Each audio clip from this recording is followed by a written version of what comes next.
राधे राधे, हरे कृष्णा। आप सभी का दिन शुभ और मंगलमय हो। आज आप सुनेंगे अधिक मास के अध्याय 11 की पावन कथा। उससे पहले के अध्याय में आप सबने सुना था कि कैसे ऋषि पुत्री दुखी होकर अकेले वन में रहने लगी और उसने दुर्वासा ऋषि के वचनों का अपमान कर दिया। उससे आगे क्या हुआ वो इस अध्याय में सुनिए।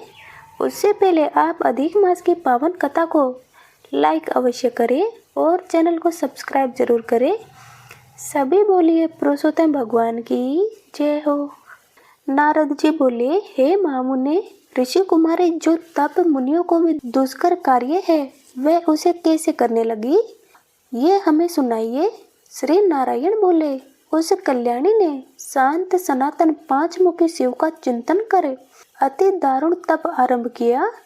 सर्पों के आभूषण नंद और भृंगी गण से शोभित 24 तत्वों और तीनों गुणों से समन्वित 8 महासिद्धियों, प्रकृति एवं पुरुष से युक्त, मस्तक पर अर्धचंद्र एवं जटा मुकुट से शोभित ऐसे भगवान शिव का ध्यान कर वह कन्या ग्रीष्म ऋतु के सूर्य में पंचा अग्नि के मध्य बैठकर परम तप करने लगी। हेमंत और शिशिर ऋतु में ठंडे जल में बैठकर मुख को जल के ऊपर करके तप करने लगी। उस समय वह ऐसी प्रतीत हुई मानो जल में कमली निकली है। सिर के नीचे काले बाल ऐसे शोभित होते थे कि मानो लताएं फैली हुई हो। शीत के कारण उसके मुख से निकलता हुआ धुआं ऐसा प्रतीत होता था मानो कमल के मकरंद का पान करके भूरे निकल रहे हो। वह कोमलागी कन्या प्रातः और सायकाल धूम्रपान करके रहती थी। उसका कठोर तप सुनकर इंद्र बड़ा चिंतित हुआ। हे नरपनंदन, सब देवताओं को सराहने योग्य ऐसे तप में लगी हुई ऋषि कन्या को 9000 वर्ष बीत गए। तब पार्वती पति शंकर ने कन्या के तप से प्रसन्न हो उसे अपने अगोचर रूप का दर्शन दिया।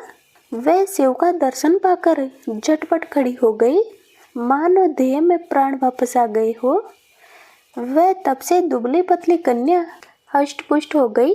हवा, धूप और वर्षा से पीड़ित वह कन्या शिव जी को अत्यंत प्रिय लगी। तब कन्या ने नम्र हो शंकर जी को प्रणाम किया। फिर विश्व वंदित शंकर की मानसिक उपचारों से पूजा करके बड़ी श्रद्धा भक्ति से स्तुति करने लगी। कन्या बोली, हे पार्वती वल्लभ, हे प्राणनाथ, हे प्रभु, हे भृंग, हे भूतेश, हे गौरीश, हे शंभो, हे तम, हे सोम, सूर्य और अग्नि रूपी दिव्य त्रिनेत्र वाले मेरे आधार, हे मुंडमालधारी, आपको नमस्कार है। अनेक तापों से उत्पन्न पीड़ा वाले व्याधि से युक्त इस घोर संसार रूपी सागर में डूबे हुए दुष्ट काल रूपी सर्प की उग्र दाढ़ों से डसे हुए प्राणी भी आपके शरण में आकर मुक्त हो जाते हैं। हे विभु, आपने बाणासुर को अपनाया, राजा अलर्क की मरी हुई स्त्री को जीवित किया। हे दयानाथ, हे भूतेश्वर, हे चंडीश्वर, विध्वंसक, हे शत्रुओं के नाशक, अपने भक्तों के जन्म मरण रूप बंधन के नाशक, आवागमन के मिटाने वाले, हे सृष्टिकर्ता, हे प्राणपति, हे पापहारी, आपको नमस्कार है। श्री कृष्ण बोले, हे युधिष्ठिर, मेधावी ऋषि की तपस्विनी पुत्री मन और वाणी से शिव जी की स्तुति कर शांत हो गई। ऋषि पुत्री के महा उग्र तप से युक्त उनकी स्तुति को सुने शिव जी बड़े प्रसन्न होकर बोले, हे तपस्विनी, हे महाभाग्य, तेरा कल्याण हो। मन इच्छित वर मांग, मैं तुझ पर बहुत प्रसन्न हूँ। चिंता मत कर हे राजन। माँ आनंद में मगन हुई कुमारी प्रसन्न हुए शिव के ऐसे वचन सुनकर बोली, हे दीनानाथ, दया सिंधु, यदि आप मेरे ऊपर प्रसन्न है तो मुझे मन इच्छित पति दीजिए। हे प्रभु, देर मत करो।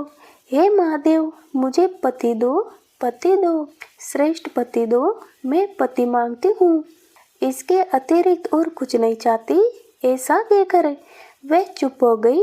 महादेव जी ये सुनकर मुनि कन्या से बोले, हे मुनि कन्या, तूने जो कहा वही होगा। तूने 5 बार पति पति कहकर वर मांगा है, इसीलिए हे सुंदरी तेरे 5 पति होंगे और वे सब सूरवीर, धर्म, वेत्ता, साधु, सत्यवादी, पराक्रमी, जवान, अपने गुणों से विख्यात, सत्य प्रतिज्ञ, जितेंद्रिय, तुझे सब सुख देने वाले और सभी गुणवान राजकुलोत्पन्न होंगे। श्री कृष्ण बोले। शंकर जी के ऐसे वचन सुनकर वे कांपते हुए बोली, हे उमाकांत, ऐसा अनित्यपूर्ण वर देकर मेरा संसार में तमाशा न बनाए, क्योंकि एक स्त्री का एक ही पति होता है। 5 पति वाली कोई स्त्री कहीं भी न देखी और न सुनी है। हाँ, यह संभव है कि एक पुरुष के 5 स्त्रियां तो हो सकती है। हे शंभु, आपके आराधिका होकर मैं 5 बर्ता वाली कैसे हो सकती हूँ? हे कृपानिधि, ऐसा कहना आपको शोभा नहीं देता। मैं आपकी हूँ, अतः आपको ही लज्जा आनी चाहिए। कन्या के ऐसे वचन सुनकर शंकर जी फिर उससे बोले, हे भीरु, इस जन्म में तुझको पति सुख नहीं मिलेगा, परंतु तेरे अगले जन्म में जब तू अपने तपोबल से अग्निकुंड से उत्पन्न होगी, तब तू पति सुख को प्राप्त हो परम पद को पावेगी। तूने मेरे प्रिय स्वरूप दुर्वासा का अपमान किया है। यदि दुर्वासा कुपित हो जाए तो वे तीनों लोगों को भस्म कर दे।